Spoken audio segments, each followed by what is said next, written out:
Hi friends, ஒரு நாள் நம்ம ஸ்ரீவில்லிபுத்தூரை சுற்றி பார்க்கணும் அப்படின்னு நினைக்கிற பக்கத்து ஊர்லேருந்து இருக்கிற மக்கள் அனைவருக்கும் பார்த்திங்கன்னா இந்த வீடியோ பிரயோஜனமாக இருக்கும்னு நான் நினைக்கிறேன். அதாவது ஸ்ரீவில்லிபுத்தூர் அப்படின்னாலே பார்த்திங்கன்னா ஆண்டாள் பிறந்த ஊர் தான் எல்லாத்துக்கும் தெரியும். ஸோ இங்கே இருக்கிற நம்ம ஆண்டாள் கோயில், அப்புறம் ரெங்கம்மன்னார் கோயில், இது எல்லாத்தையுமே சுற்றி பார்க்குறதுக்கு ஒரு காலையில் ஒரு 9 மணிக்கு அவங்க வந்தாங்க அப்படின்னா ஆண்டாள் கோயிலும் ரெங்கம்மன்னார் கோயில் இதெல்லாம் சுற்றி பார்த்துட்டு இதற்கு மேலே மதியத்துக்கு மேலே சுற்றி பார்க்கணும் அப்படின்னா அவங்களுக்குள்ளே பக்கத்தில் ஹோட்டலில் சாப்பிட்டுட்டு மதியத்துக்கு மேலே ஒரு 4 மணிக்கு மேலே பக்கத்தில் இருக்கிற பெருமாள், திருவண்ணாமலையில் இருக்க பெருமாள் கோயிலில் பார்க்க போகலாம். அங்கே நம்ம கீழேயே ஒரே கல்லாலான ஒரு பெரிய பிள்ளையார் இருக்கார். ஸோ இதையும் பார்த்துட்டு அங்கேயும் போய் சாமியை கும்பிட்டுடலாம்.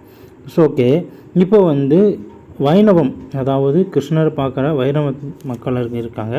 சைவம், அதாவது நாங்கள் சிவனை கும்பிட்றவங்க அப்படின்னா சிவனுக்காக இங்கே பெரிய ஒரு 1500 வருஷத்துக்கு முந்தைய நம்ம மடவாளம் சிவன் கோயில் இருக்குது.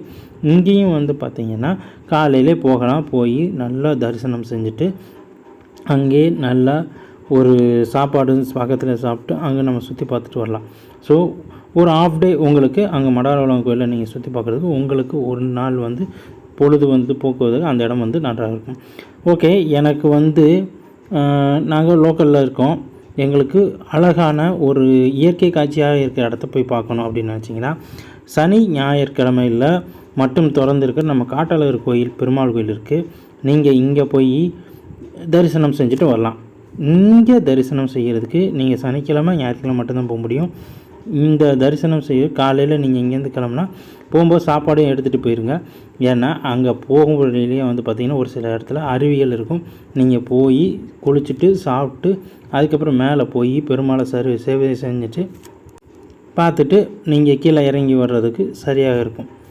சரி, இந்து கடவுள் மட்டும்தான் இருக்காங்களா? எங்களுக்கு ஸ்ரீவில்லிபுத்தூரில் சுற்றி பார்க்குறதுக்கு கிறிஸ்துவ கடவுள் யாரும் இல்லையான்னு கேட்டால் நம்ம திருவண்ணாமலை கோயிலுக்கு பின்னால் இருக்கிற மாதா கோயில் மலை பார்த்திங்கன்னா ரொம்ப ஃபேமஸான மலை. இந்த தரகமலை மாதா கோயில். நீங்கள் காலையில் இங்கேருந்து கிளம்பி போனீங்க அப்படின்னா ஒரு 9 மணிக்கு மலை ஏற போனால் மேலே போய் கடவுளை பார்த்துட்டு கீழே சாப்பிட்டு கீழே வந்ததுலாம் உங்களுக்கு ஒரு 3-4 மணிக்கு சரியாக இருக்கும். அப்படியே நீங்கள் நேராக பஸ் ஸ்டாண்டு பக்கத்தில் வந்தீங்கன்னா நம்ம ஆர்சி சர்ச், கிட்டத்தட்ட ஒரு 100-150 வருடங்கள் பழமையான இந்த ஆர்சி சர்ச், இங்கேயும் போனீங்கன்னா உள்ளே போய் உட்காந்து ஜெபம் பண்ணால் அவ்வளோ மன அமைதியாக இருக்குது. ஓகே, இது மட்டும் இல்லை, நம்ம ஸ்ரீவில்லிபுத்தூரில் இதற்கும் பக்கத்தில் ஒரு மசூதியும் இருக்குது. கிட்டத்தட்ட ஒரு 60-80 வருஷங்களுக்கு முந்தைய பழமையான ஒரு மசூதி இருக்குது. ரொம்ப அருமையாக இருக்கும். இங்கேயும் எல்லா தரப்பு மக்களும் போய் கயிறு கட்டுறது, மந்திரம் ஓதுறது எல்லாமே செஞ்சுட்டு வராங்க. இப்படி எல்லா தரப்பு மக்களுக்குமான ஒரு டூரை நம்ம இப்போ பார்த்தோம்.